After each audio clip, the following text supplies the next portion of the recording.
Welcome to the Biotech Whisperer channel. Our topic today is on medical innovations during the COVID-19 pandemic and its impacts. If you are new here, we are a group of retired professors sharing our knowledge in bite-sized videos. Do subscribe and follow our channel for more updates. Let's dive into the topic for today. Medical innovations have been seen to expedite in the context of COVID-19. Amongst them, a couple of more notable medical biotechnologies and tools got a chance to prove their utility for the first time. Examples of medical innovations that stand out include genetic vaccines, wearable health technology devices amongst others. It is hoped that these technology are now poised to continue making big changes in medicine. One of the notable medical innovations seen during the COVID pandemic is the pace of vaccine development as well as its approval.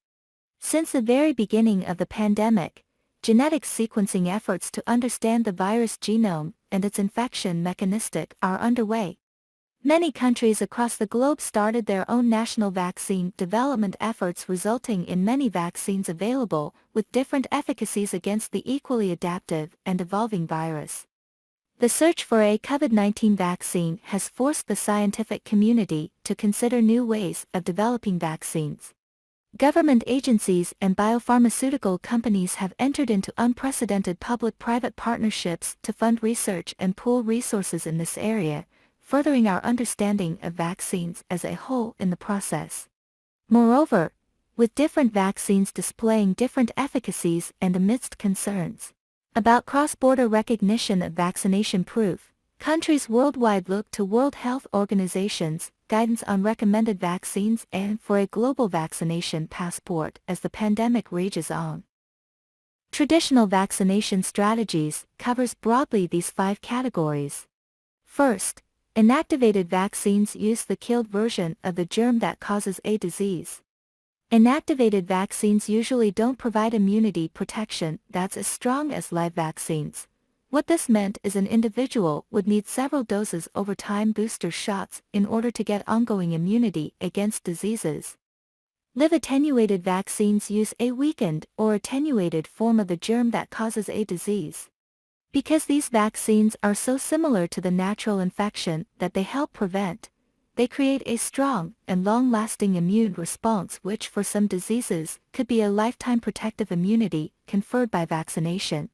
Subunit, recombinant, polysaccharide, and conjugate vaccines use specific pieces of the disease-causing germ or microbes such as its protein, sugar, or for viruses, the capsid which is a casing around the germ. Because these vaccines use only specific pieces of the germ, they give a very strong immune response that's targeted to key parts of the germ. They can also be used on almost everyone who needs them, including people with weakened immune systems and long-term health problems. Toxoid vaccines use a toxin harmful product made by the germ that causes a disease. They create immunity to the parts of the germ that cause a disease instead of the germ itself. That means the immune response is targeted to the toxin instead of the whole germ. Finally, the more recent approach is the use of viral vector vaccines use a modified version of a different virus as a vector to deliver protection. This has been applied for the Ebola outbreak. And adenovirus viral vector-based vaccines are in trials to protect against COVID-19's causative coronavirus. The traditional vaccines that are on the market are based on similar science and similar technologies. We need to ask ourselves the questions, such as what kind of new vaccines can we develop that are not based on attenuated viruses or other things we've done in the past? How does that go?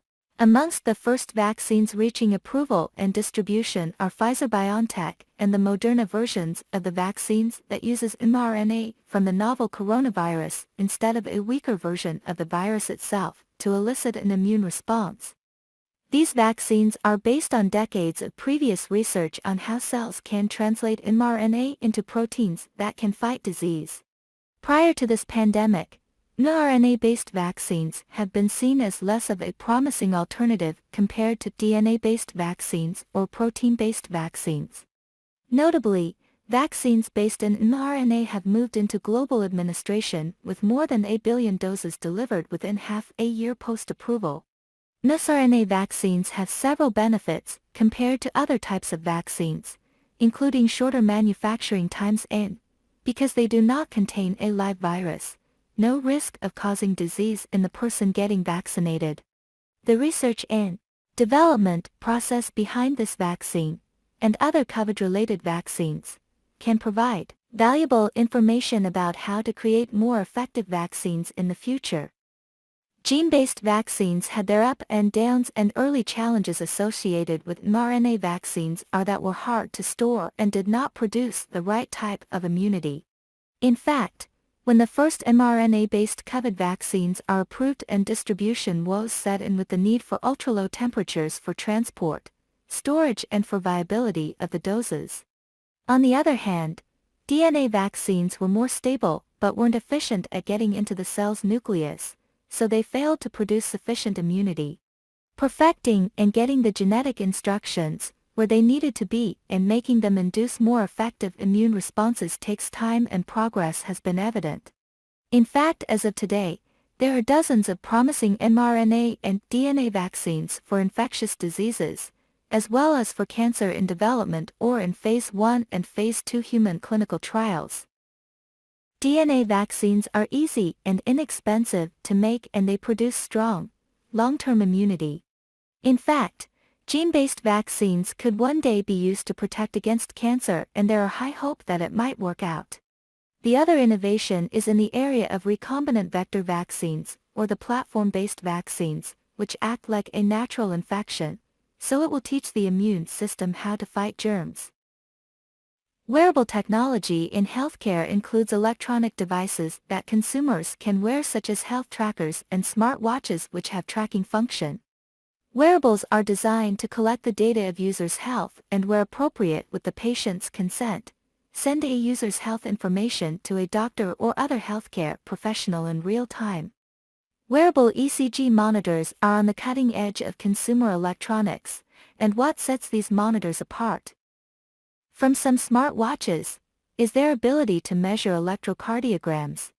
Other devices such as biosensors and wearable blood pressure monitors are also increasingly being used in medical monitoring applications. This upward trend in wearable health technology will influence the decision of insurers, health providers, and companies to take advantage of the benefits of wearable health monitoring devices. It also improves quality of life for patients, with possible earlier discharge, and the capability of remote monitoring reassures patients. Advanced clinical decision support tools and smart alarms work together to identify and alert caregivers to critical events at the earliest possible stage. Biosensors are up-and-coming wearable medical devices that are radically different from wrist trackers and smart watches. The Philips wearable biosensor is a self-adhesive patch that allows patients to move around while collecting data on their movement, heart rate, respiratory rate, and temperature. These vital signs are continuously being picked up, and wireless monitoring is a very convenient and comfortable way without affecting patient quality of life. Wearable biosensors automatically and continuously measures, records, and transmits vital signs data to clinical information systems to enhance clinical workflow. The next advance is seen in precision medicine, which is about making medicine more patient-specific. The advent of treatments that could be used to treat large segments of the population at once was a game-changer for the field of medicine. Broad-spectrum antibiotics and mass-produced pharmaceuticals ushered in the era of modern medicine in which we now live. However, with time, the overuse and overdependence on broad-spectrum antibiotics, for example, has led to an increase in antibiotic-resistant disease, while over-reliance on one-size-fits-all pharmacology has sometimes led to tragic and unforeseen consequences for some patients. As a result, a rethinking of patient-specific treatment is essential, and these include drugs and therapies which are likely to be the future of medicine and pharmacology. For example, instead of using a broad-spectrum antibiotic to treat an infection, physicians are increasingly performing tests to identify the precise antibiotic that will be most effective in treating a disease. This will give a higher effectiveness and ensure patient compatibility. This treatment is driven in large part by the emerging field of nanomedicine, which allows for patient-specific drugs and molecules to be created and deployed for more effective treatment. Also important are tools like wearable trackers and sensors, which allow healthcare providers to monitor the effects of their treatments, and the use of artificial intelligence, which can analyze massive amounts of data in order to determine which treatments will work best for a given disease or patient. As for the reflections, medical researchers have been highly committed to supporting innovators and our broader community to address the COVID-19 global pandemic.